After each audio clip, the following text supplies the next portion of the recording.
à nouveau réunis pour louer le Seigneur, à nouveau réunis. Que le Seigneur vous bénisse pour tous. Aujourd'hui, nous sommes dans un cadre exceptionnel. On est à la montagne et nous allons passer notre culte en plein air. Et tel que vous voyez derrière moi, on voit les chalets là où nous sommes à côté des Monts Igual. Nous sommes dans les centres chrétiens qui s'appellent l'Étoile du Matin.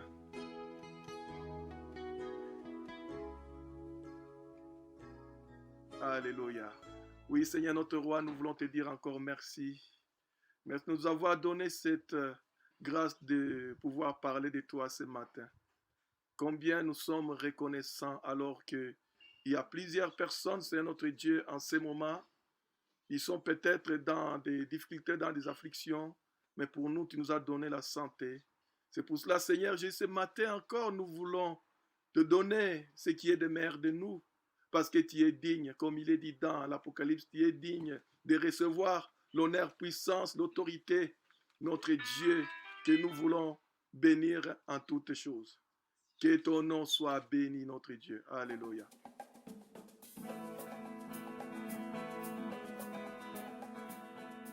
Voilà, bonjour frères et sœurs à tous. Donc c'est juste pour vous témoigner que l'inquiétude est quelque chose qui n'est pas humaine, c'est-à-dire, mais on est obligé d'être inquiet par rapport aux gens qu'on aime, et donc c'est le juste retour des choses. Par rapport à ce que nous avons vécu, mon épouse et moi, on a attrapé tous les deux, enfin on n'a pas attrapé, c'est pas le mot, le coronavirus nous a attrapés. Voilà. Dans ce sens-là c'est bon, mais dans l'autre sens c'est pas bon. Oui. Hein, il faut remettre les choses à leur place. Amen, oui. Voilà. Vrai, amen, donc oui. Il nous a rattrapés et voilà, on s'est trouvé dans une situation que Marinette est partie à l'hôpital et moi je suis resté à la maison. Donc pendant 20 jours, j'ai attendu que Marinette revienne, mais un mois auparavant, dans une assemblée qui est à Mulhouse, hein, l'assemblée de Porte Ouverte, un frère avait eu une parole de connaissance en nous disant que nous servirons l'Éternel ensemble. Donc on est en train de faire une formation pour pouvoir servir l'Éternel et la formation se finit fin janvier 2021. Donc ce qui fait que il n'y avait pas de souci par rapport à ce que ce frère nous disait, puisque nous servirions ensemble. Donc Marinette ne pouvait pas partir ou mourir dans les deux sens, comme dans l'un ou dans l'autre. Et pendant que Marinette était à l'hôpital, une sœur a été aussi arrêtée dans ses occupations pour prier pour Marinette. Le Seigneur lui dit, tu arrêtes tout et tu pries pour elle. Et là, elle voit Marinette sur un lit, des gens blancs autour, et le Seigneur au-dessus. Et là, il lui est dit, je m'occupe de Marinette et je te la ramènerai. Donc c'était une parole qu'elle me confie le lendemain, et c'était le jour où elle était mise dans le coma. Donc j'étais sûr que Marinette reviendrait, malgré toutes les circonstances qu'on pouvait voir. Voilà, donc j'ai été non inquiet par rapport à la suite. Voilà. Seigneur notre Dieu, je demande maintenant de bénir notre sœur, que tu l'as ramenée vers nous pour un témoignage qui est puissant, pour que le monde sache que Dieu, il est vivant, il existe. Car il n'y a pas en toi la mort. La mort pour les hommes, c'est des inquiétudes, mais pour nous qui sommes des enfants de Dieu, c'est le passage vers le meilleur. Je bénis ton nom, utilise ta servante maintenant. Au nom de Jésus, nous avons prié. Amen. Alléluia. Merci Seigneur. Merci Seigneur. Mais j'ai un autre message avant à vous annoncer. Amen.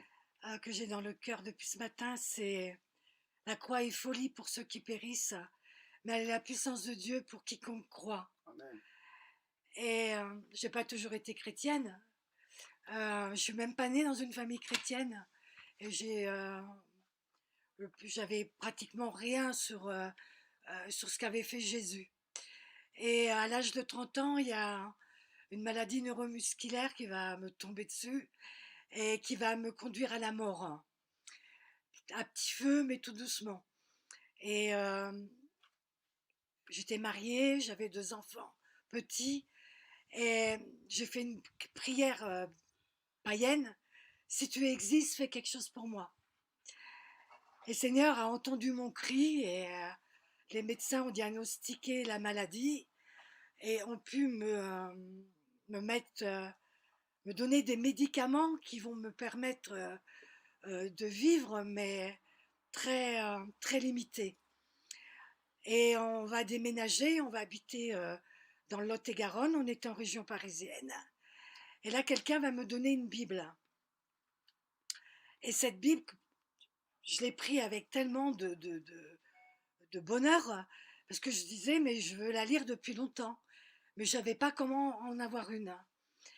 Et, et je vais prier tout seul dans ma chambre. On peut rencontrer le Seigneur seul, chez soi, dans sa chambre, avec la Bible et en priant. Et lui en disant, ben maintenant que j'ai dans la main, eh ben, explique-moi, j'y comprends rien. Et puis le Seigneur a fait son travail. Et j'avais une maladie qui me conduisait à la mort et qui était incurable, bien que j'avais un traitement, mais ils ne pouvaient pas me guérir. Les médecins ne pouvaient pas me guérir.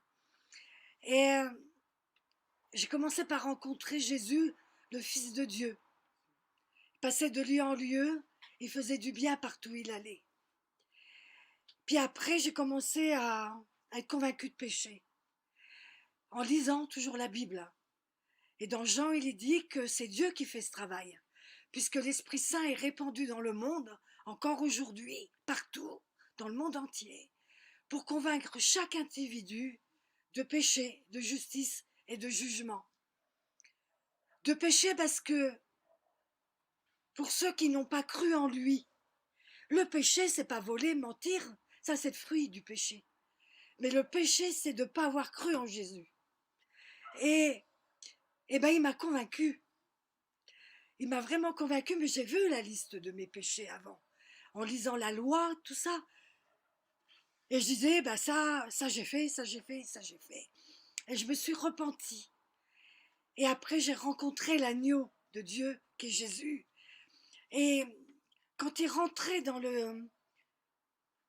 dans le tabernacle, mais avant, il y avait comment ça s'appelait?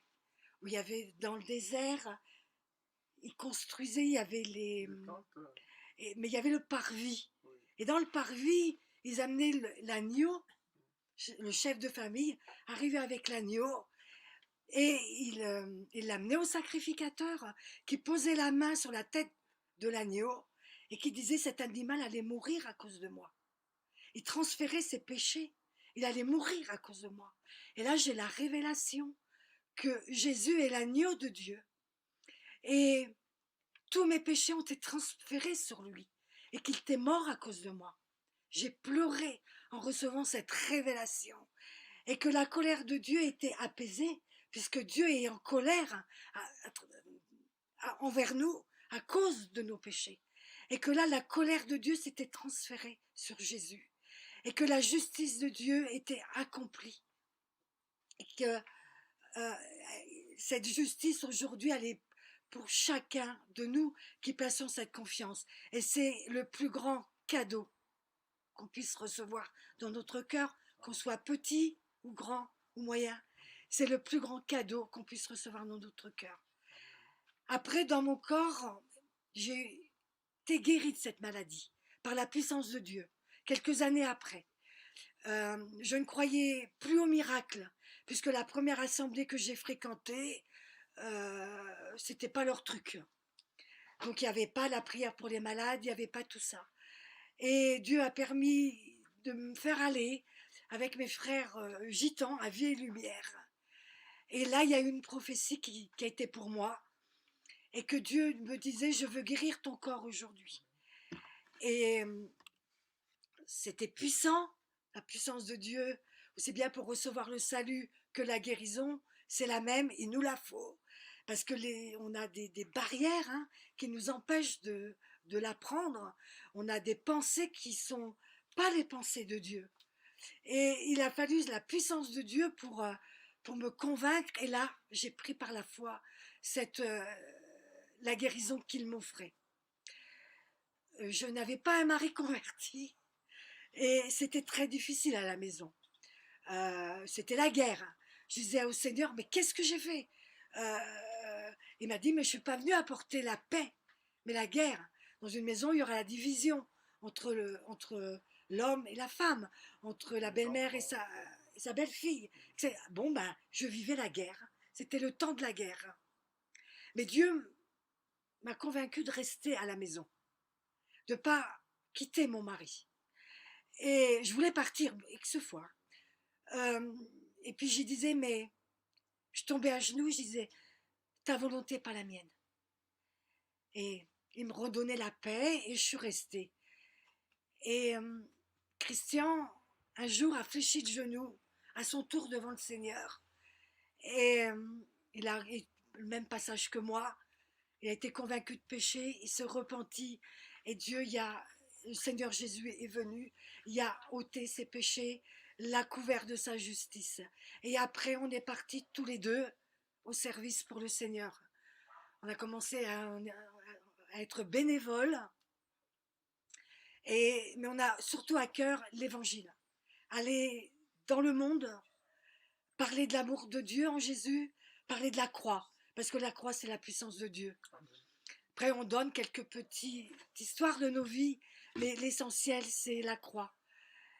Et puis, le Seigneur veut nous emmener plus loin. Et donc, on a rejoint l'assemblée de Mulhouse, porte ouverte. Et puis, on va faire les jeûnes et prières avec eux depuis plusieurs années. Et puis, cette année, ben, on y est allé.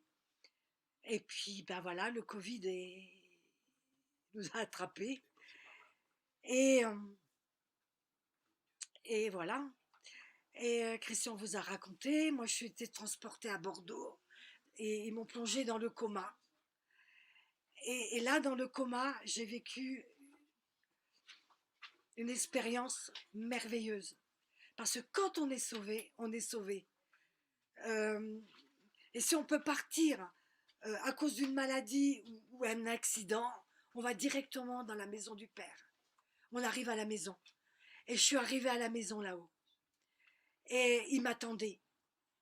Et j'ai eu l'occasion de voir les médecins en bas s'occuper de moi. Et quand je regardais en bas, je paniquais.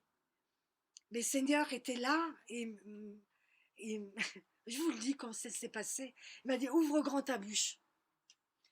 Et là-bas, on n'a pas de problème, on n'a pas de doute. On ne dit pas est-ce que c'est moi, est-ce que c'est Dieu, est-ce que c'est le diable. On n'a pas de problème. On est dans le royaume. Et là-haut, tout est paix, tout est joie, tout est amour. Et il me dit, fais ça, je le fais. Et là, il me remplit du psaume 23. L'Éternel est mon berger, je ne manquerai de rien. Et là, la paix m'envahit. La paix m'envahit. Et il m'emmène un petit peu plus loin. Et là, je vois des gradins avec un cheval dessus. Ne me demandez pas la couleur. Hein. Tout le monde me dit quelle couleur il avait. Il y avait un cheval. Et puis, entre-temps, les médecins me ramènent. Je suis partie 2 fois. Et puis, d'un seul coup, je vois plus rien. Et puis, je retourne. Et puis, le Seigneur était toujours là. Puis, je vois plus le cheval. J'ai fait, mais où il est parti? Il y avait un petit cheval sur les gradins tout à l'heure. Il me dit, il est parti sortir combattre pour toi. C'est moi qui combats pour toi. Toi, reste tranquille. Et regarde toujours les yeux fixés sur moi. Toujours, toujours. Même si ça bouge autour de toi, garde toujours fixé les yeux sur moi et sur la parole que moi je te dis. Et puis on continue, il m'emmène un petit peu plus loin. Et je vois une entrée, c'est une grande entrée, c'est une voûte, il n'y a pas de porte. Et c'est doré, c'est d'or pur, d'or. C'est le sol, les parois, l'ouverture, tout est doré. Puis j'y vais, hein. J'y vais allègrement. Et puis là, d'un seul coup, je reculais, je reculais, je reculais. Puis comme c'est qu'il y avait un voile qui se mettait, et je suis revenue dans mon corps. Et ce qui m'a donné là-haut, c'est pour les temps qu'on va vivre, qui ne sont pas des temps qui vont être forcément faciles, mais de dire à tous, gardez les yeux fixés sur Jésus, restez tranquille, ne vous inquiétez pas, il est là, il sait ce qu'on traverse, il a promis d'être avec nous tous les jours. Depuis que je l'ai rencontré il y a presque 30 ans, il a été fidèle dans toutes les épreuves que j'ai pu traverser, dans mon couple et avec mes enfants actuellement. Ils vont écouter un jour cette vidéo. Je peux vous dire, Johan et Grégory, le Seigneur est à la victoire sur ce que l'ennemi a fait dans notre famille. Et un jour, vous allez le rencontrer. Vous allez connaître son amour. C'est la promesse qu'il m'a faite. Il a repeint. C'était noir dans ma vie. C'était noir dans la vie de Christian. Il a remis des couleurs. Il va remettre des couleurs dans votre vie. Après, le Seigneur, il m'a parlé à l'hôpital encore, en disant, il est temps que tu rentres chez toi, parce que tu seras bien mieux chez toi. Et j'avais dans mon cœur, et puis l'ARS met tout en place pour que je puisse rentrer à la maison. Mais les médecins ne voulaient pas me lâcher. Ils avaient peut-être peur et inquiets, ou voilà. Ils ne voulaient pas me lâcher. Et ils faisaient tout pour que je reste. Ils mettaient des rendez-vous. Ils faisaient tout pour que je reste. Puis moi, dans mon cœur, je disais non, papa m'a dit que je serais bien mieux à la maison et que je vais rentrer à la maison. Et l'enseignement qu'il m'a donné là-bas, que même si ça bouge autour de moi de me confier en lui. Et c'est ce qu'il a dit, lui, sur ma vie, qui arrivera. Et ce qui fait que j'ai pas bougé, je suis restée tranquille et j'ai dit mais moi je vais rentrer à la maison et le plus vite possible. Et à la fin de la semaine, tout était prêt pour que je rentre à la maison et je suis rentrée à la maison. Et après, c'est vrai que quand on est chez nous, et je veux remercier tous les infirmiers, les médecins, docteur Nguyen, je vous ai dans mon cœur, je prie pour vous, je ne sais pas pourquoi Dieu a mis un tel amour pour vous, mais je prie pour vous, parce que, et pour le kiné, Loïc, vous avez été placé par Dieu à mes côtés, vous m'avez soutenu, vous m'avez aidé, et pour ça c'est très très précieux quand on traverse ces moments-là. On a le Seigneur, mais qu'on est entouré aussi de tout ce personnel, c'est extraordinaire. Et puis gloire à Dieu, gloire à Dieu, gloire à Dieu, gloire à Dieu, pour sa présence et sa fidélité. Voilà. De tels témoignages, ça nous réconforte pour dire que même si nous traversons des difficultés, nous traversons des problèmes dans cette vie, nous avons notre assurance auprès de notre Seigneur. Et lorsque Marinette est rentrée chez elle, dans sa famille, je suis parti vite la voir. Elle m'a dit quelque chose qu'elle n'a pas dit. Elle m'a dit, je ne voulais même pas retourner. Pourquoi le Seigneur m'a fait retourner? Moi, j'étais bien là-haut. J'ai dit, Marinette, tu sais très bien que le Seigneur, s'il t'a fait retourner, c'est pour que tu puisses manifester sa gloire. Pour que tu sois un témoin qui a vu des choses que beaucoup de personnes ne verront pas. Il y a peut-être moi qui suis avec le Seigneur, je vais mourir directement et puis je ne reviens pas pour dire ce que je vis là-haut. Mais c'est un témoignage qui est puissant. Et à ne pas négliger, surtout nous qui sommes des enfants de Dieu, ça nous réconforte encore plus. Et d'ailleurs, le message que j'ai choisi aujourd'hui, ça parle de l'insécurité. Ah, vous allez me dire, l'insécurité, pourquoi je veux parler de l'insécurité? Et pourquoi? Pour tout commencer, je vais vous poser une question. Quand est-ce que l'insécurité est rentrée dans la vie d'un homme? Quand est-ce qu'il s'est rentré? Dans les jardins d'Éden, alléluia. Parce que c'est lorsque l'homme s'est séparé de Dieu, c'est là où l'insécurité est rentrée dans sa vie. L'homme était sécurisé dans la présence de Dieu. Comment on va voir ce point de l'insécurité dans la vie de l'homme? C'est lorsque, au moment où Dieu a cherché la femme et l'homme dans les jardins d'Éden, on va voir que l'homme et la femme se sont cachés de la face de Dieu. Pourquoi? Parce qu'ils avaient eu peur. C'est là où est rentrée l'insécurité.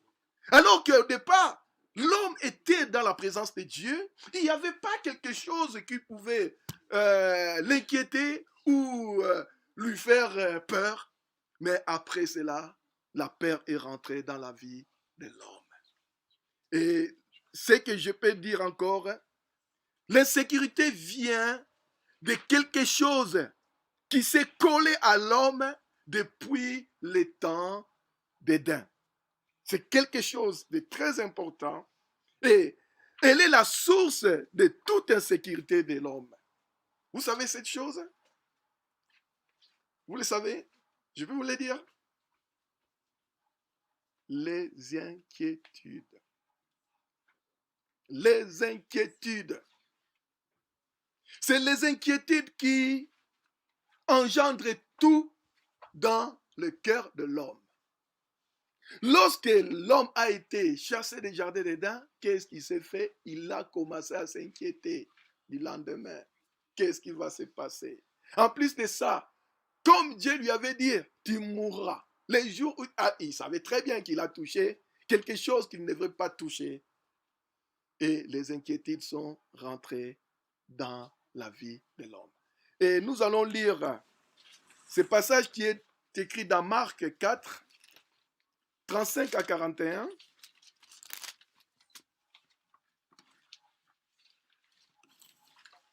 C'est Jésus qui a demandé à ses disciples de passer de l'autre bord. Ces mêmes jours sur le soir, Jésus leur dit, passons sur l'autre bord. Après avoir renvoyé la foule, ils les menèrent dans la barque où ils se trouvaient. Il y avait aussi d'autres barques avec lui. Il s'éleva un grand tourbillon et le flot se jetait dans la barque, au point qu'elle se remplissait déjà. Et lui, il dormait à la poupe sur le coussin. Ils le réveillèrent et lui dirent, Maître, ne t'inquiètes-tu pas de ce que nous périssons?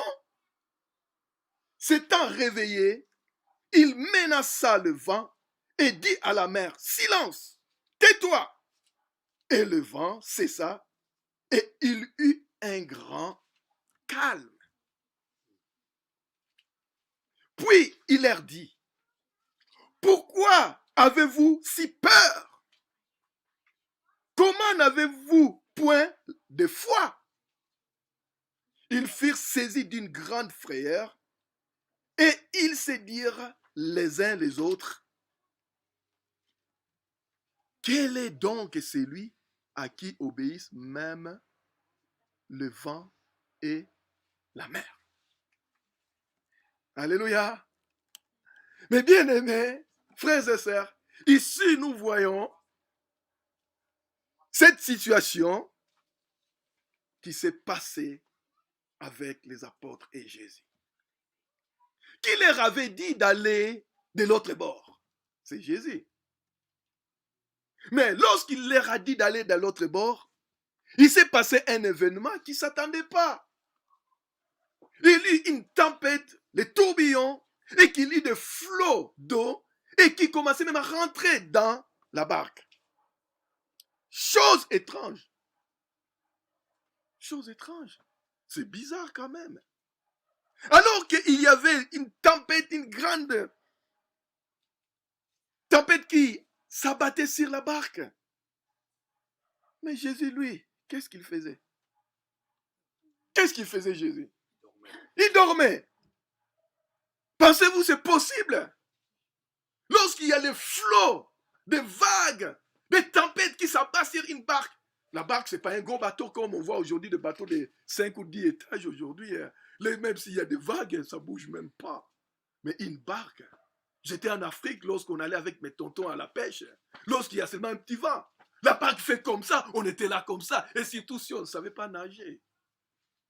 On avait peur. Mais, chose étrange, Jésus, à ce moment-là, lui, il dormait. Alors que dans la parole de Dieu, nous savons qu'il est écrit dans Matthieu 8, 20, les renards ont des tanières, les oiseaux ont des nids, mais le Fils de l'homme n'a pas un lieu où qu'il puisse reposer sa tête. Mais bizarrement ici, avec toutes ces vagues, avec tous ces mouvements-là, lui, il a trouvé un coussin, et il se met, il fait dodo, et il dort. Qui parmi vous, qui a des mouvements comme ça, et qui va dormir? Ah non, on ne peut pas dormir. Mais non, on ne peut pas. Mais lui, il dort. Il dort. Bizarre, non? Comme je dis, comment on peut dormir? Et en plus de ça, il était plein d'assurance, il dormait. Il dormait, plein d'assurance. Et, mes bien-aimés, les apôtres qui étaient avec lui, ils ont commencé à avoir peur. Et je vous dis clairement, pensez-vous vraiment Jésus dormait? Pensez-vous vraiment qu'il dormait? Ah non, je ne pense pas. Jésus ne dormait pas. Jésus, il savait ce qu'il voulait leur parler. Il savait tellement des choses dans le cœur de l'homme. Alors, il les a mis à l'épreuve pour voir leurs réactions. Comment ils réagiraient face à cette situation. Pourquoi ont-ils réveillé Jésus en ce moment-là? Pourquoi? Parce qu'ils étaient saisis de ce qu'on appelle l'inquiétude. L'inquiétude a engendré en eux ce qu'on appelle l'insécurité. Ils ont vu qu'ils vont mourir. Alors ils ont dit au maître qui était à côté, hé maître, oh, réveille-toi, tu ne vois pas que nous on est en train de crever là. Et si tu ne bouges pas, on va avoir un problème. Mais bien aimé, l'inquiétude est un état qui pourrit la vie de l'homme. L'inquiétude, c'est quelque chose qui pourrit la vie de l'homme. Qui ne s'inquiète pas ici? Qui ne s'est jamais inquiété? Tout le monde s'inquiète. Et l'inquiétude engendre la crainte. On commence par s'inquiéter et la crainte rentre dans le cœur. L'inquiétude est la source de beaucoup de maux dans la vie de l'homme. L'inquiétude, voyez vous-même, ils se sont inquiétés parce qu'ils voyaient déjà qu'est-ce qui se passe, ils vont mourir. C'est pour ça qu'ils ont secoué Jésus. Les inquiétudes dans la vie de l'homme peuvent engendrer d'autres choses, d'autres problèmes. On commence à s'inquiéter d'une situation et on commence à cogiter dans la tête. On commence à y penser tout le temps. Qu'est-ce qui se passe? Ça engendre quoi? Les soucis. Et les soucis, lorsque ça s'installe, les bien-aimés, on n'arrive plus à dormir, on n'arrive pas à être à l'aise. Et ça peut engendrer encore d'autres choses, d'autres maladies dans le corps. Il y avait seulement les inquiétudes, et les inquiétudes vont engendrer toutes ces choses. On s'inquiète de plusieurs situations dans nos vies. On s'inquiète de ne pas se réussir dans la vie. On s'inquiète de ne pas avoir le lendemain. On s'inquiète parce qu'il y a une situation qui nous tracasse. Et tout ça, c'est les inquiétudes qui s'enchaînent dans nos vies à tout moment. Mais bien aimés, il y a plusieurs exemples que je peux vous donner. Les inquiétudes, et vous-même, vous savez très bien que l'inquiétude, c'est quelque chose qui détruit la foi. D'ailleurs, Jésus les a menacés, les a grondés. Parce qu'il savait très bien que lorsqu'on vit dans l'inquiétude, on ne peut pas avoir la foi. On est dans une situation où on ne voit pas d'ici, on commence à s'inquiéter et on ne met plus la foi. Et Jésus leur a dit, pourquoi avez-vous vous n'avez pas eu la foi. La peur, c'est quelque chose qui tétanise vraiment la vie de l'homme. Parce qu'on s'inquiète de tout. Et surtout, on vit dans une société où, je vous dis clairement, on vend l'inquiétude. On vend l'inquiétude. Et pour que les affaires marchent, surtout dans la masse média, pour que les émissions ou encore des choses marchent, il faut vendre l'inquiétude. Comme ça, les gens, lorsqu'ils s'inquiètent, ils regardent et ils voient et ils tournent en rond. Mais bien aimé, dans cette histoire que nous venons de lire, il y a trois choses ou trois personnages. Premier personnage, c'est la barque. Qu'est-ce que c'est la barque? C'est nous. Nous sommes comme des barques.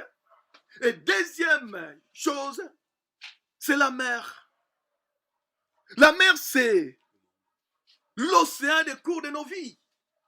Le monde que nous vivons qui nous ramène vers un autre bord. Je ne sais pas, il y en a d'autres qui vont dans un bord comme ça. Jésus il a dit, nous, on va dans l'autre bord. Et troisième personnage, c'est Jésus. Ici, nous voyons que Jésus est rentré dans la barque. Et lorsque Jésus est rentré dans la barque, mes bien-aimés, qu'on veuille ou pas, il y aura toujours des tempêtes dans nos vies. Il y en aura toujours. Nous qui avons invité Jésus de rentrer dans notre barque, et dans cet océan de notre vie, il y aura toujours des tempêtes. Les tempêtes sont tous les problèmes qui nous environnent. Que tu veuilles ou pas, les problèmes viennent. Ça, c'est la vie de l'homme. On ne cherche pas, mais ça vient. Mais ce qui est important, que Jésus voulait leur dire que lorsque je suis dans la barque, ne vous inquiétez pas. Alléluia. Je suis avec vous. Je suis là dans la barque. Même s'il y a la tempête, moi je suis là, je veille et que je combats pour toi. Dans tous ces problèmes qui arrivent, dans toute situation qui vous accable, ayez seulement confiance. Alléluia. Mais bien aimé, Jésus va nous parler des inquiétudes. Il a même parlé dans Matthieu 6, 25 à 34, nous allons lire cela aussi, où Jésus va parler des inquiétudes qui sont dans le cœur de l'homme. Matthieu 6.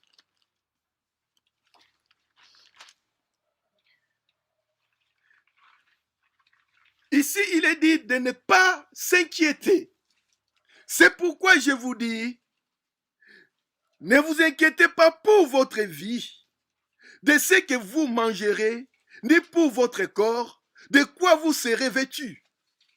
La vie n'est-elle pas plus que la nourriture, et le corps plus que les vêtements? Regardez les oiseaux du ciel. Ils ne sèment ni ne moissonnent, ils n'amassent rien dans des greniers, et votre Père céleste les nourrit. Ne valez-vous pas beaucoup plus mieux que qui de vous, par ses inquiétudes, peut-il ajouter une coudée à la vie, à la durée de sa vie? Et pourquoi vous inquiétez au sujet du vêtement? Considérez comme croissent les lys des champs, ils ne travaillent ni ne filent. Cependant, je vous dis que Salomon même, dans toute sa gloire, n'a pas été vêtu comme l'un d'eux.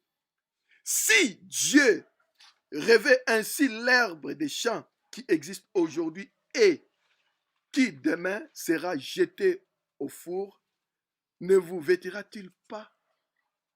Plus fort raison, gens de peu de foi.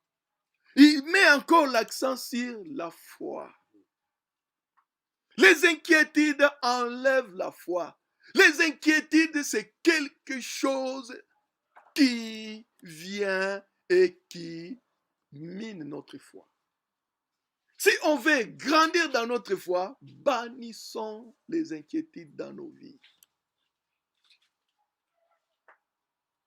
Les inquiétudes, c'est l'homme. Toute sa vie, il s'inquiète. Mais bien aimé, une fois, j'avais parlé des fruits de la parole. Vous savez que dans tout ce qui est la création, l'homme parle tout le temps. On parle tout le temps. Vous allez me dire, oui, non, moi je ne parle pas tout le temps, si. Les pensées que vous avez dans vos cœurs sont des paroles qui ne sont pas exprimées. Lorsqu'on se réveille déjà le matin, on commence à parler dans nos cœurs, n'est-ce pas? Lorsque je me réveille le matin, déjà, je commence à parler. Même si je dis rien à personne, je commence à parler. Jusqu'au soir, je parle à l'intérieur de moi. Mais si je suis rempli des inquiétudes à l'intérieur de moi, il n'y aura que des paniques. On est dans des machines à parler. Nos pensées sont des paroles qui ne sont pas exprimées. Et d'ailleurs, même vous êtes en train de m'écouter là, et vous êtes en train de parler à vos cœurs là, et il y en a des choses qui se parlent là dans vos cœurs là. Je vois là, vous êtes en train de parler dans vos cœurs là. Et je suis sûr et certain de vous parler. Mais vous me regardez, il y a des choses qui parlent là dans vos cœurs. Mais qu'est-ce que tu es en train de parler dans ton cœur là? Des choses qui vous inquiètent? Non. C'est pour ça que Jésus l'a dit. Remplissez-vous des paroles qui vous épanouissent. Des paroles qui vous font du bien dans vos cœurs. Des paroles qui sont, en quelque sorte, lorsque vous passez, vous rendez aussi aux autres cette joie et que vous vous réjouissez avec les autres. Mais que les inquiétudes ne soient pas quelque chose qui empoisonne votre vie. Avec Jésus, on peut dire que tout va bien. Alléluia.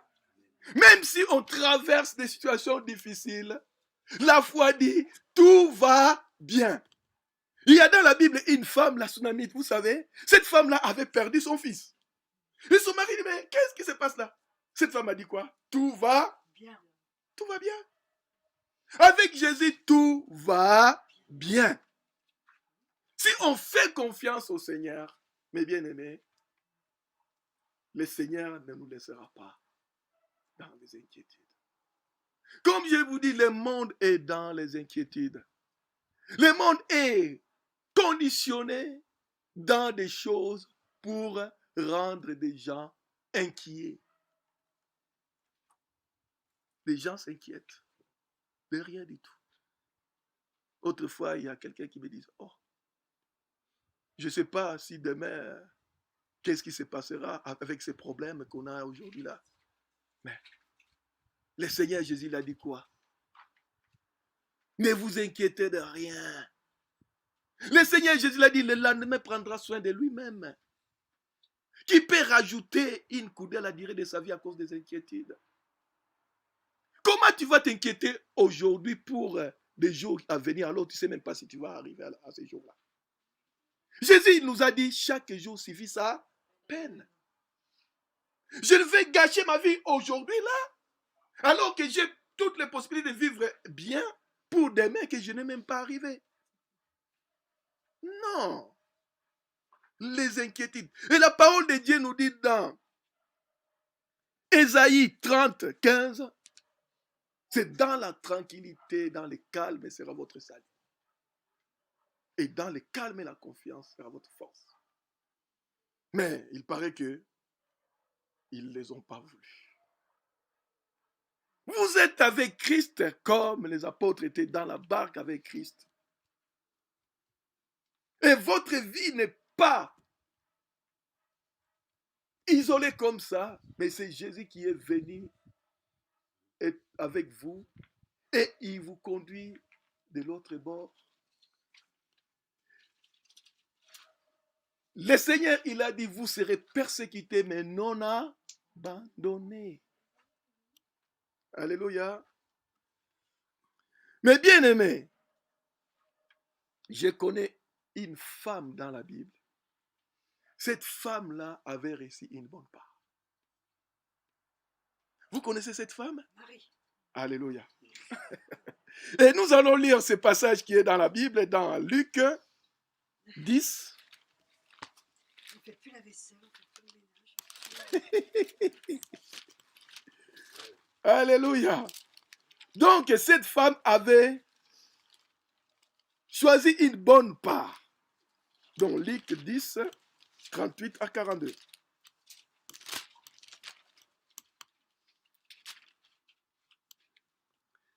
Comme Jésus était en chemin avec ses disciples, il entra dans un village et une femme nommée Marthe le reçut dans sa maison.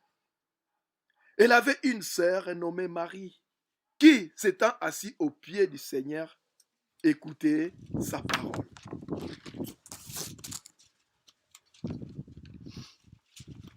Marthe, occupée à divers soins domestiques, servait et dit, Seigneur, cela ne te fait-il rien que ma sœur me laisse seule pour servir?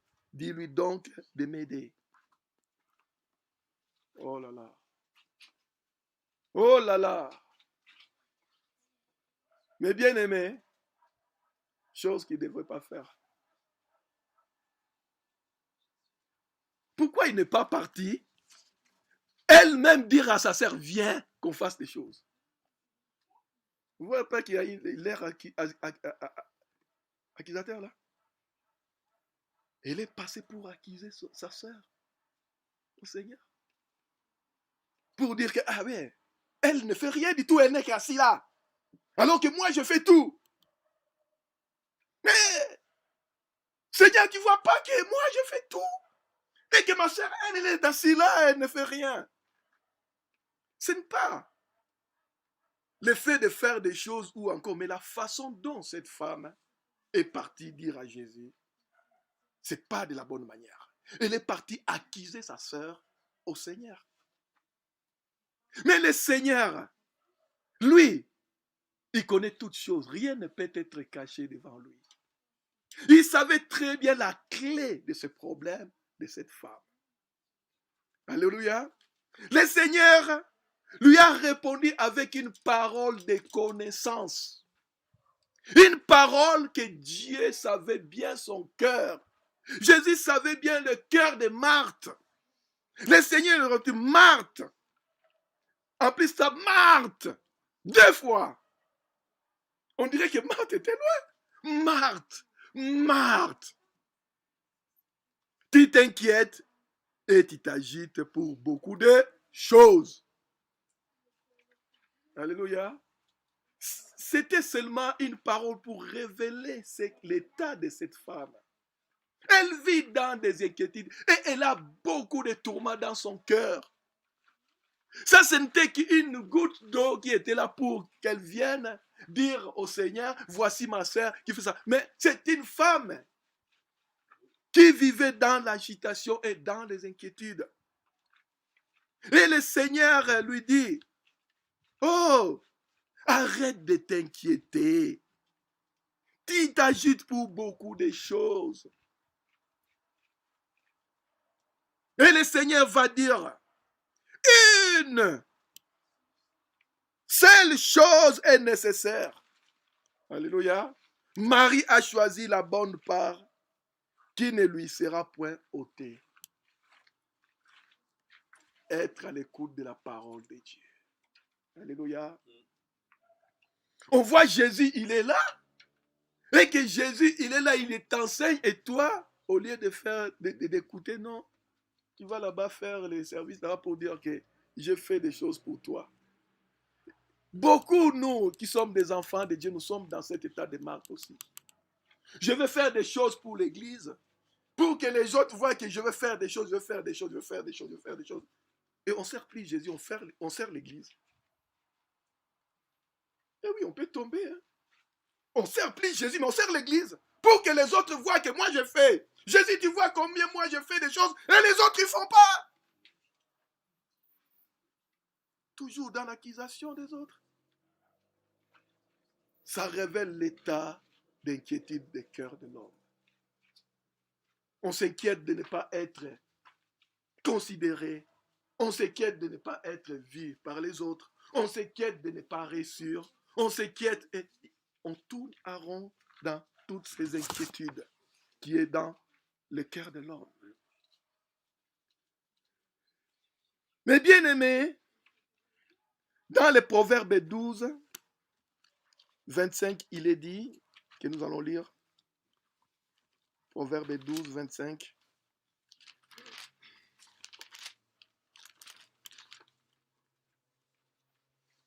L'inquiétude dans le cœur de l'homme là-bas, mais une bonne parole les réjouit. Alléluia. Une bonne parole les réjouit. Mais bien aimé, je viens de vous dire aujourd'hui, il y a tellement de paroles qui font peur dans le cœur des gens, même nous qui sommes des enfants de Dieu aujourd'hui, à cause de Corona, il y a beaucoup de prophètes de malheur. On regarde surtout dans les Internet, dans les YouTube, tout ça. Il y a tellement de prophéties qui sont sorties. Il y a tellement de choses. Au lieu que ce soit de bonnes paroles, mais des paroles qui culpabilisent les uns les autres et qui disent même que la fin du monde est là et que Corona, machin. Oh! Oh! Qui n'a pas reçu Jésus ici? Si nous avons reçu Jésus, est-ce que nous allons nous inquiéter de tout ce qui se passe dans le monde? Est-ce que notre Dieu n'est pas puissant? Est-ce que notre Dieu, lui, il est conditionné par la loi physique lui-même qu'il a créée pour qu'on puisse le limiter? Nous avons reçu le Saint-Esprit à nous, nous avons Jésus à nous.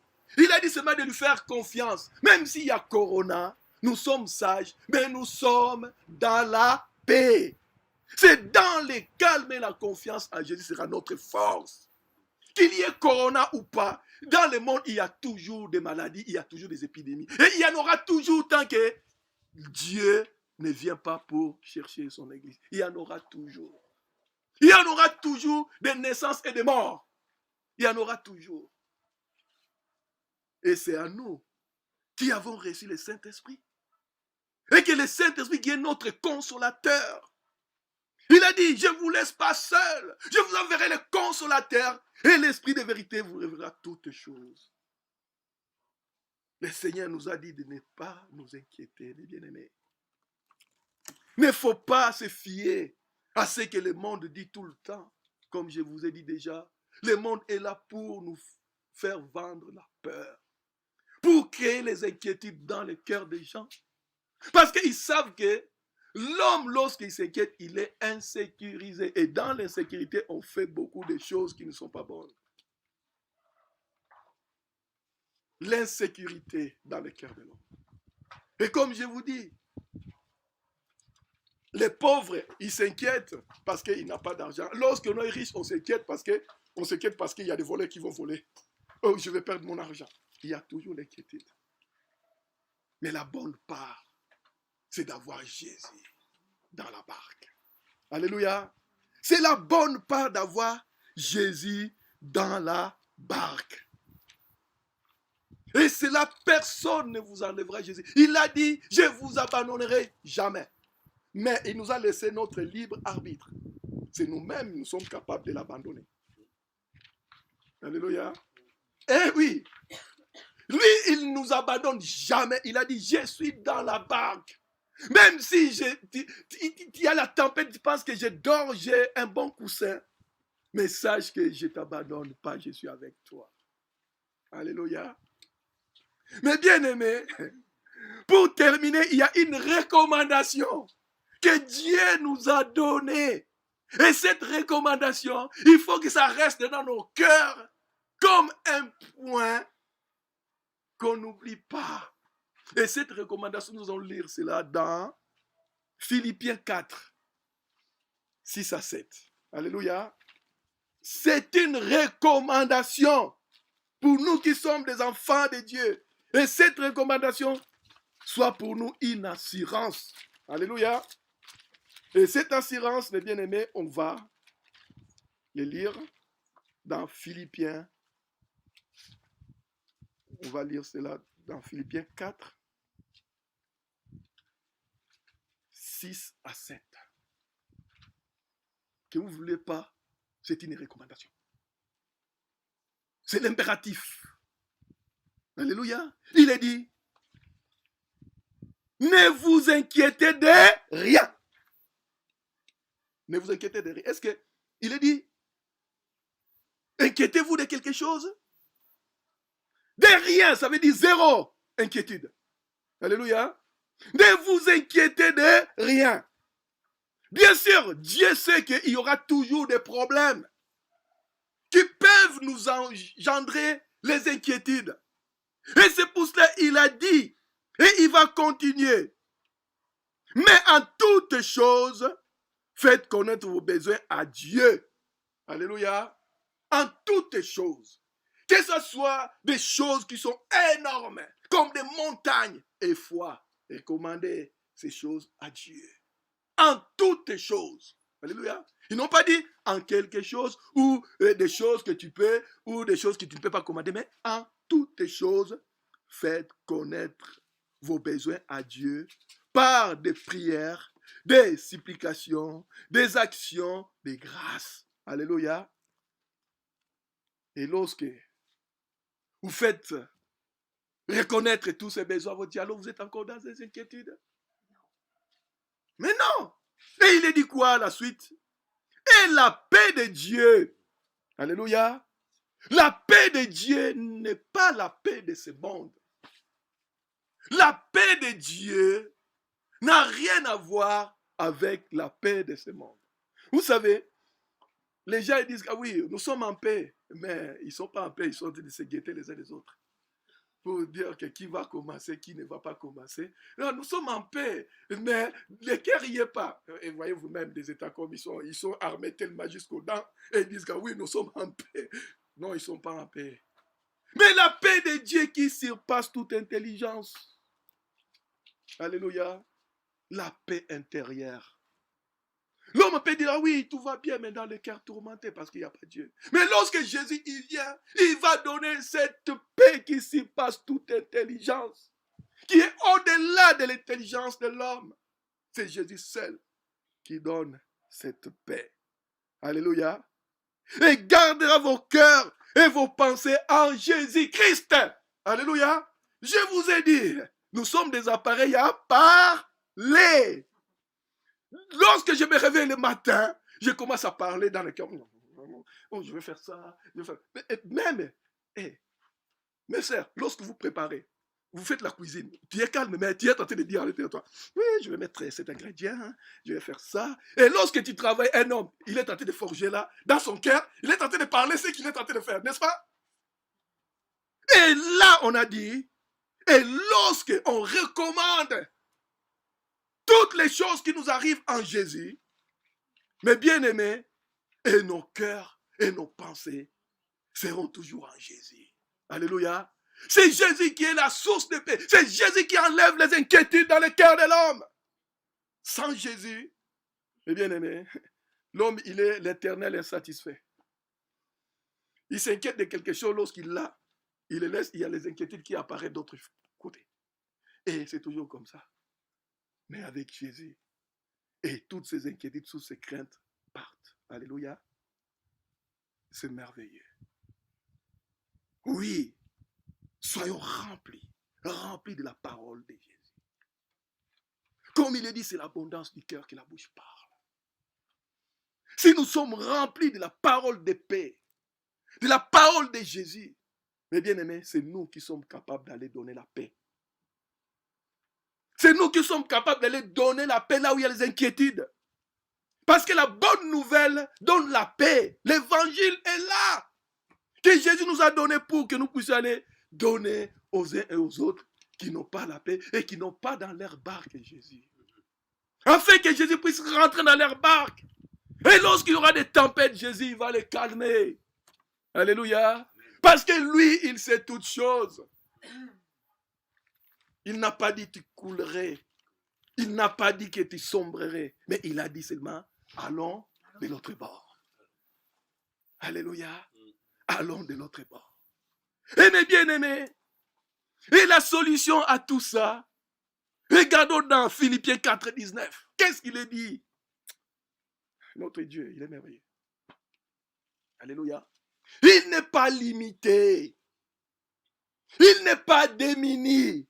Il tient toutes choses entre ses mains. Notre Dieu, notre Seigneur. Toutes choses sont entre tes mains. Il est dit ici, et mon Dieu pourvoira à quelques-uns de nos besoins. Ah, ces besoins-là, oui, je peux. Non. À tous vos besoins, selon sa richesse. Alléluia. Notre Dieu, il est riche. Il tient le monde dans ses mains. Il tient le monde dans ses mains. Il tient le monde dans ses mains. Jésus tient le monde dans ses mains. Il tient ta vie et ma vie dans ses mains. Il tient ta vie et ma vie dans ses mains. Il tient ta vie et ma vie dans ses mains. Jésus tient ma vie dans ses mains. Jésus tient nos vies dans ses mains. Et nous n'avons pas à nous inquiéter parce que toute la richesse est en lui, avec sa gloire. Oh, la gloire des hommes termine. Est-ce que la gloire de Jésus terminera? La gloire de Jésus est de l'éternité à l'éternité. C'est pour ça qu'il est l'homme des situations. Sa richesse est éternelle, sa gloire est éternelle. Si nous sommes seulement en Jésus. Alléluia. Si nous sommes seulement en Jésus. L'amour que nous avons pour lui, si nous donnons notre amour en lui, et il viendra nous donner son amour qui bannit la crainte. Alléluia. L'amour de Jésus bannit la crainte. L'amour de Jésus bannit les inquiétudes. L'amour de Jésus enlève l'insécurité et il nous donne la quiétude. Alléluia.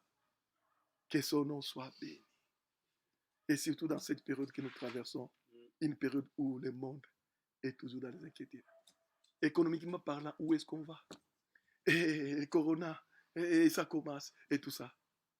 Mais je vous dis, nous avons celui qui est le prince de paix. Et c'est lui qui nous donne la paix. Restons dans sa paix. Malgré les circonstances, malgré les tempêtes, il est là dans nos barques et il ne nous laissera jamais.